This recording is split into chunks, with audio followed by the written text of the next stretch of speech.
Welcome to another edition of the PHNX D-backs podcast right here on PHNX. This is another National League Championship Series pregame show. I am your mayor of the postseason, occasionally known as Derek Montilla. This is my hot tag partner, the one and only Patrick Lyons from DNVR. Give me that hot tag, baby. Bam. We are without Jesse Friedman right now. He is in Philadelphia once again. I am terrified about him being in Philadelphia, but again, he went to a diner.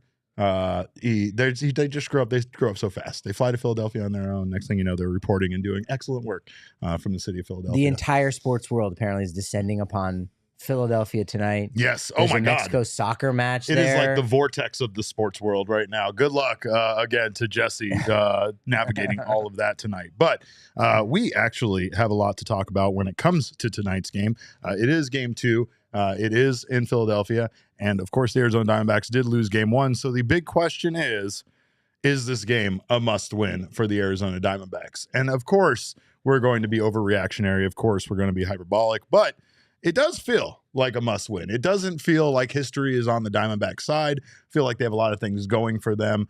Going against them in regards to this series. And it really feels like even though home field advantage is what it is and theoretically, the Phillies should win this game, but it really feels like the Diamondbacks need to steal this one in order to have a chance in the series. I think they do. Absolutely. Like you said, to have a chance. If it's an elimination game, it's a 100% a must-win game.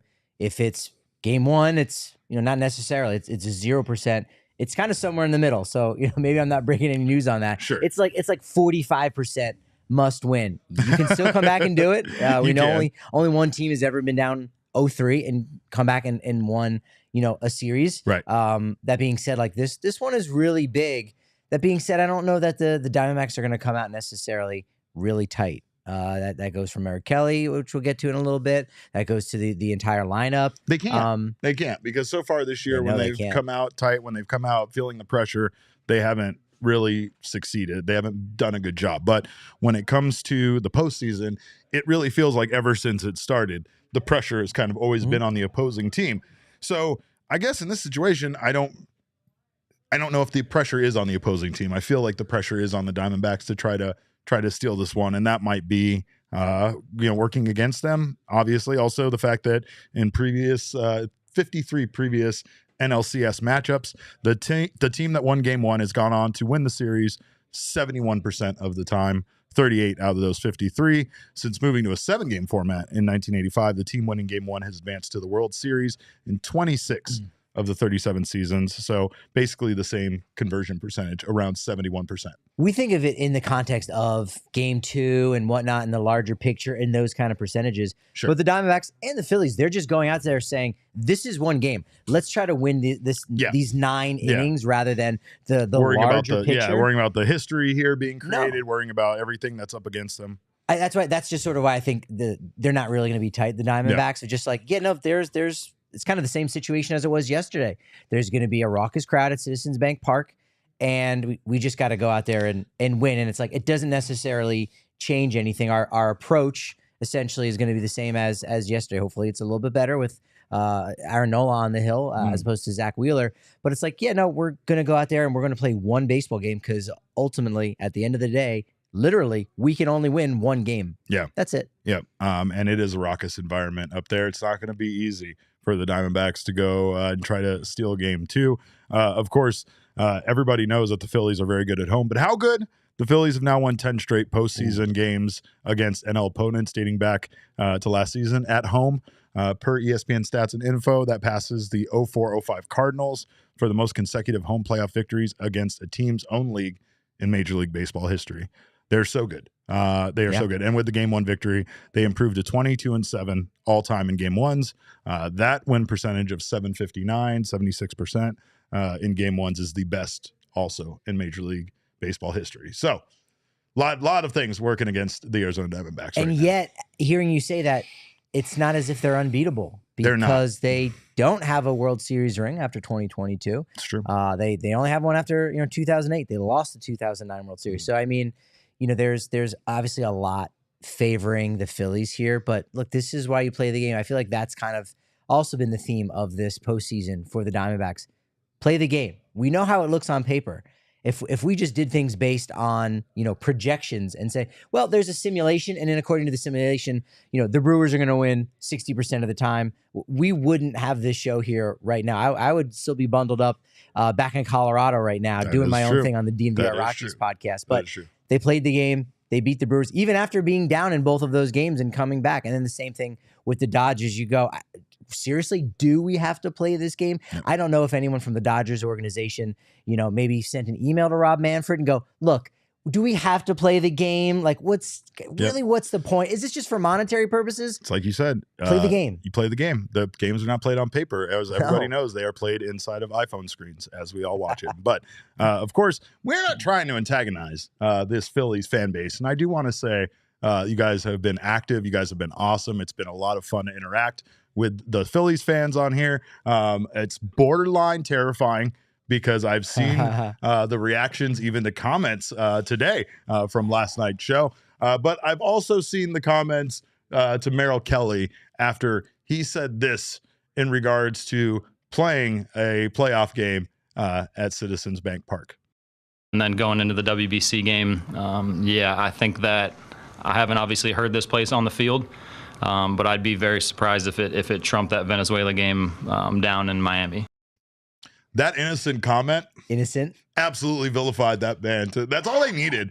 They were just looking for something anyway, which is fine. That's one thing I've discovered is that Philly fans not only are looking to prey on your weaknesses, they're also looking for you to give them any ammunition.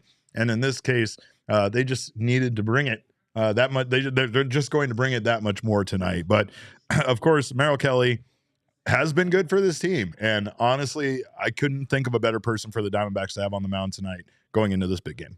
Yeah, he's been that stopper. We talked about it in the post game last night after game one. He's the man for this job. He knows this ballpark fairly well. He was in Philadelphia back when it was Veterans Stadium in 1996 for that All-Star game. I was actually there too at that game, so that's kind of interesting. But you saw him growing up in that area just a little bit. He knows that ballpark. He actually talked about it, and he said something else that was innocent at the workout day last week, talking about Citizens Bank Park and what the vibe was like there. And again, it was so innocent that it didn't get picked up on. Yeah, like this did. But it was like a thing of, I mean, yeah, it's noisy, but that's kind of what you want. And I think that is what you want. You want that kind of passion. And, I don't think it is that, insightful to say like, the fans of Venezuela, fans from a lot of those Latin American or South American countries are more passionate than any city could possibly be. Like, it's probably very close, but yeah, no, there are plenty of countries. It's different. It's club versus country, right? Your city versus your country. Yeah.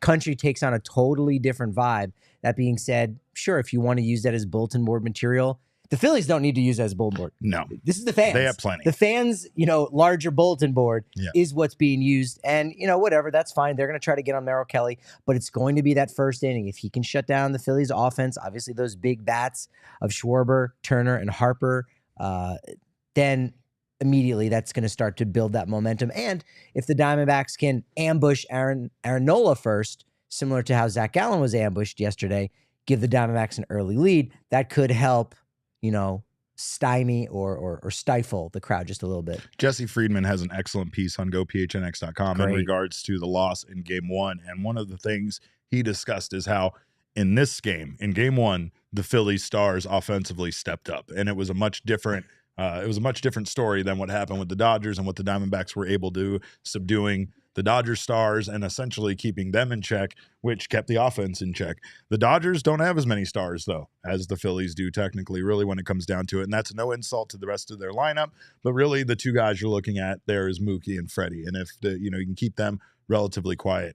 In this series, it's different. The Phillies are savages, and their entire lineup is just one guy after the next. It seems like they can do something offensively different than the last guy, and honestly, I think that what they were able to do in game one, and again, this might be considered loser talk, but the way that Gallen and even the bullpen was able to bounce back and still give the team a chance to win late and come back was impressive. Like you said, all things considered, it did seem like a bigger blowout than just a 5-2 loss, right? Or a 5-3 loss. And the Diamondbacks even had the ability, they had the running, tying run at the plate at one point in the game.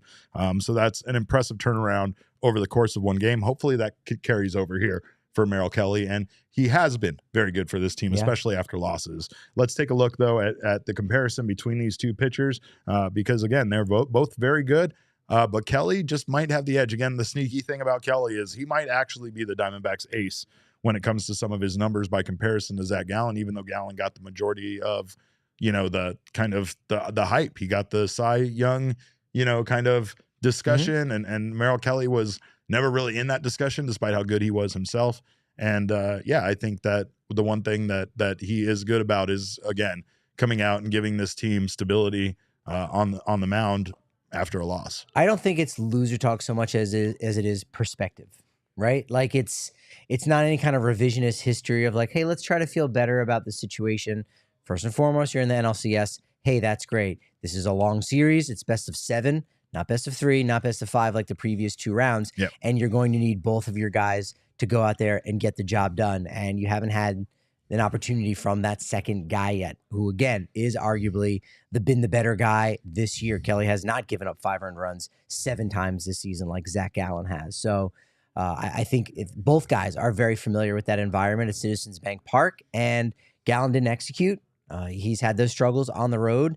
Kelly, a little bit better. He doesn't have as large of splits, full 2 runs. In fact, Zach Gallen has given up 29 runs, not earned, but just runs in his starts at home at Chase Field. He's given up 58 on the road. Literally, he's given up twice as many runs on the road than at home. Not the case with Merrill Kelly. So if there's anyone you want in there to be the stopper and kind of say, hey, let's kind of reset things, it's 1-1. Now it's a best of 5 series.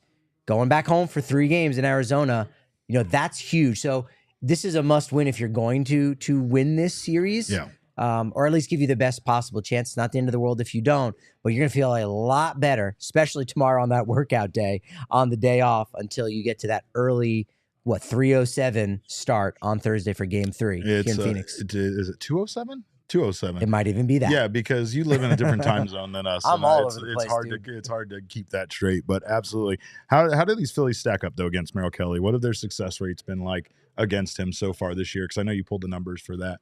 Yeah, a couple of the guys have been hitting fairly well against Merrill Kelly. Real Muto is one of the bigger ones where he's had 9 plate appearances against Merrill Kelly, so that's second most on the team. Most Trey Turner, so that's Kelly's going to try to get ambushed by Trey Turner there. 24 plate appearances, has an OPS north of 1,000. No home runs, but 3 doubles, 6 RBI. So, he's hitting 500 against Merrill Kelly this year.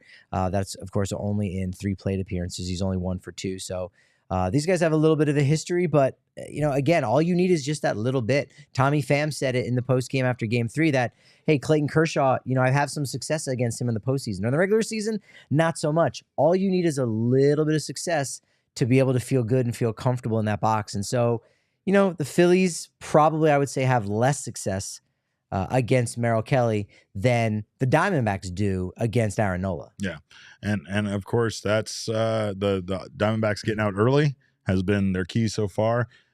Going back to what you were saying about the 7-game series, I really do feel like that might kind of be a weakness for this team. Honestly, so far in the playoffs, it feels like the Diamondbacks, with their limited starting rotation, are kind of built for, these shorter series, like the one they had with the Brewers and this one that they had with the Dodgers.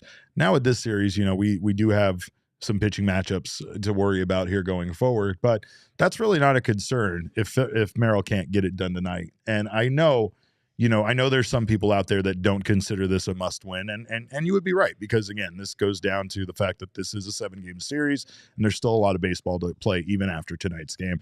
It just definitely feels like the Diamondbacks in order for them to have some sort of advantage to kind of keep that aggressive mindset that they've had so far that they need to take tonight's win.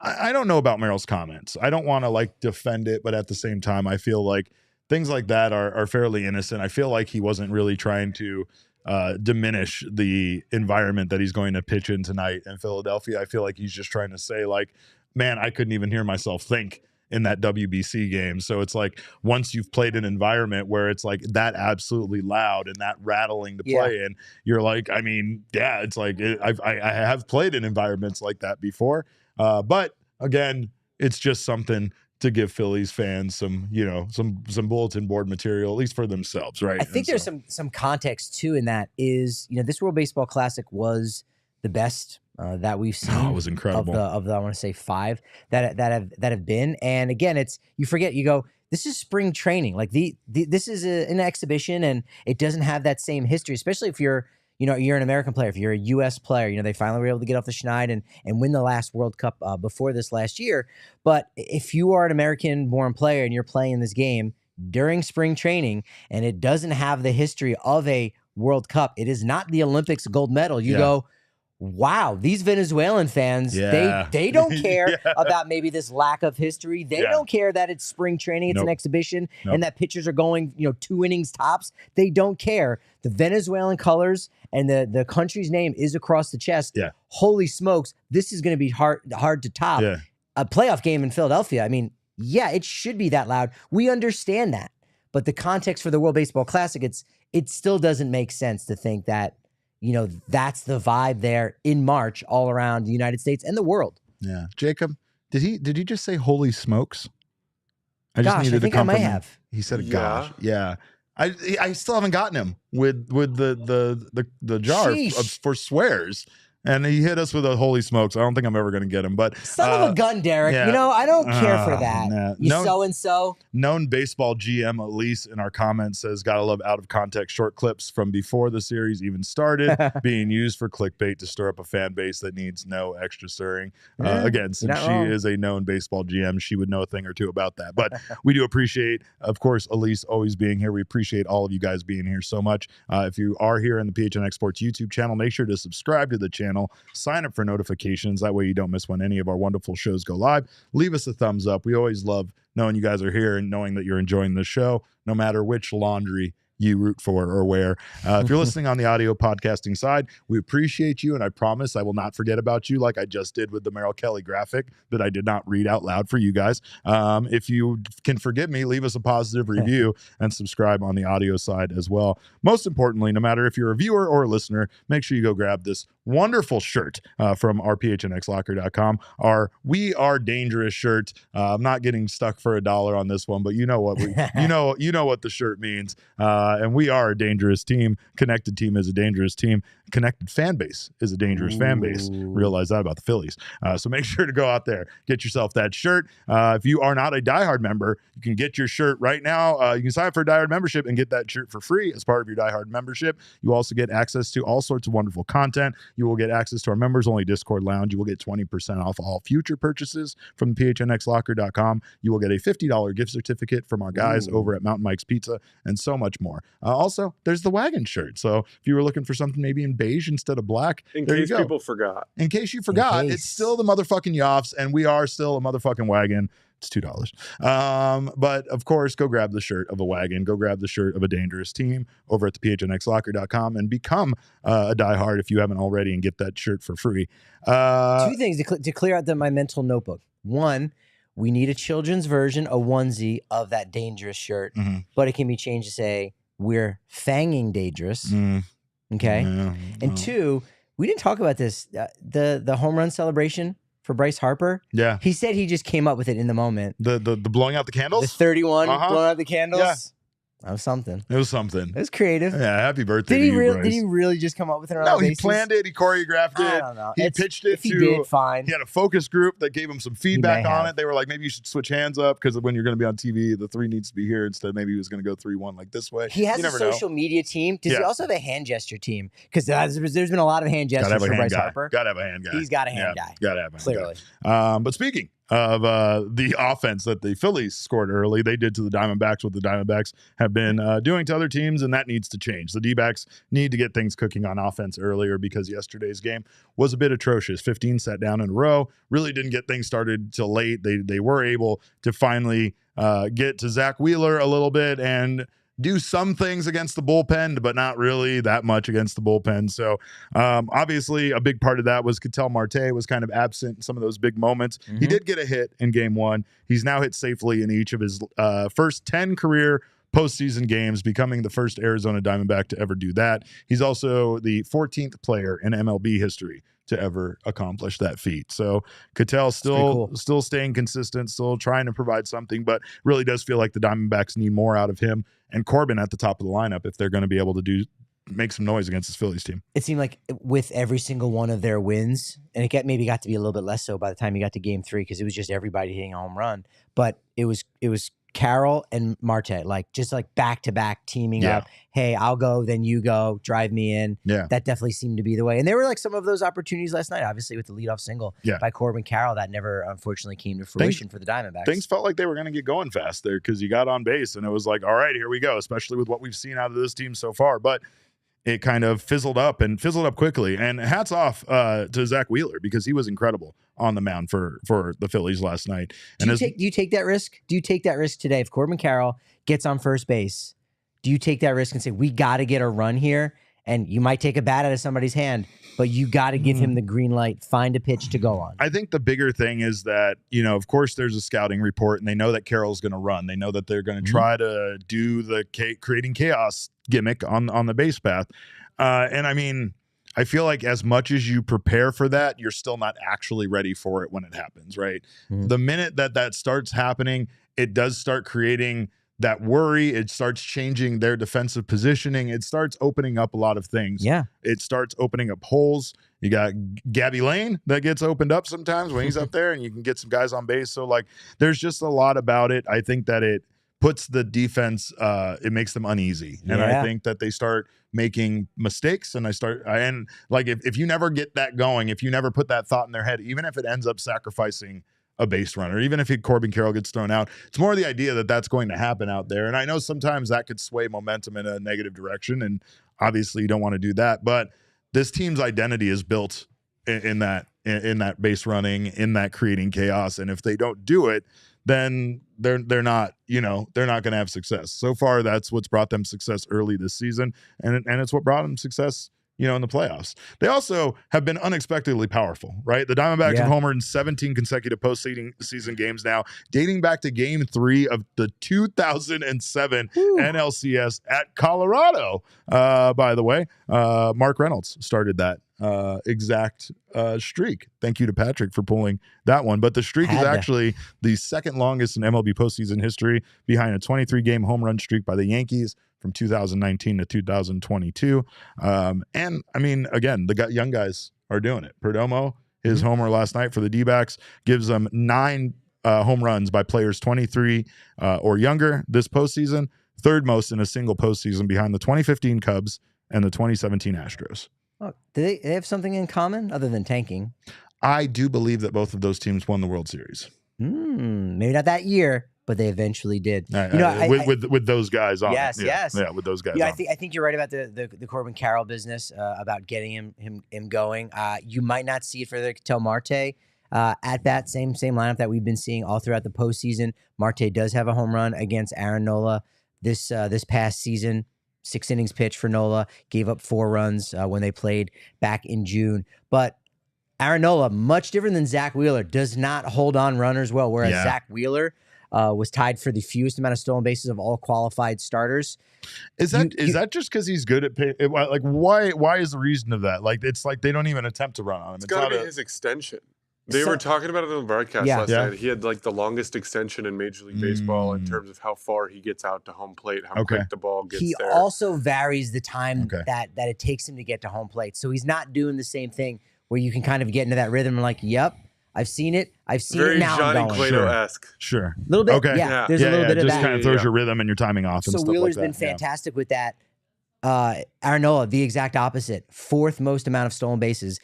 21 stolen bases in 26 attempts on Aaron Nola. So more likely we're going to see that again. It might not be against Marte because you're going to say, hey, let's see if we can do the same thing again, run it back, home run, 2-run shot if Corbin Carroll gets on. But after that, get to second base, then all you need is a single from Pham or Walker.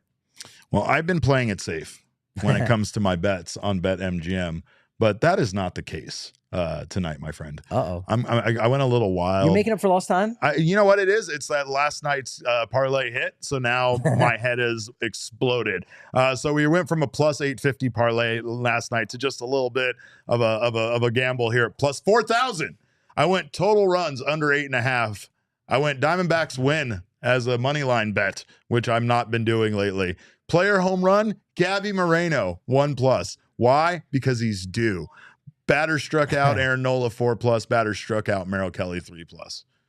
Cash it. Guy goes one game without a home run, and now he's due. Cash it. Cash it. Yeah, he's absolutely due. Seeing plus 4,000 makes me want to say, holy sugar. Oh, you did it again. God. Oh, there's still $5 on it. You'll win like 200. I'm telling you. Go get down on the BetMGM Sportsbook app now. So Ryan says it. He gets it. He says, you want to get nuts? Let's get nuts. We're going to do some gambling. Let's gamble. I'm not going for a little win. What am I looking for? A minus 175 odds? Absolutely not. I want plus 4,000. But again, makes this whole thing more fun. Of course, baseball is fun, but it's more fun when you gamble on it. Of course, I very much enjoyed looking forward to this game, and I'm sure I'm going to overreact no matter what the outcome of it is, but I really feel like we need a win tonight. Diamondbacks need a win, especially since I went on the PHLY podcast and predicted that they would win the series in 5 games. So I specifically need a win. What'd you say? It's a gentleman's sweep. Yeah, exactly. And if they win tonight and then win the next 3, again, if we're just going to kind of future cast, why not? They would clinch and go to the World Series at home in Game 5. Yeah. So there you go. Yeah. That's a thing. That's a thing. That's a thing that you guys could witness, and we could all be witnesses to. But we thank you guys again so much for joining us today. We will be back after the game, 10 minutes after the final out, with our post-game coverage. Of course, we have Mr. Jesse Friedman joining us from Philadelphia, so he will have more from the clubhouse and more from Torey Lovullo's post-game speech, and we will have more on our reactions and everything that happens here tonight. Of course, you can follow us in the meantime on Twitter or X or whatever. I'm not going to ever call it X. I refuse. So follow us on Twitter. I am at Cap_caveman with a K. This maniac next to me is at Patrick D. Lyons. Faj, that's Father Overlord Jacob. He is at Jacob_Franklin4. Of course, our show is at PHNX D-backs, but all roads do lead to at PHNX_sports on Twitter, Instagram, and Facebook. We thank you guys so much for stopping by. We appreciate your time. And remember, kids, baseball is fun, but it is so much more fun when Merrill Kelly shoves. We all silly like the mayor.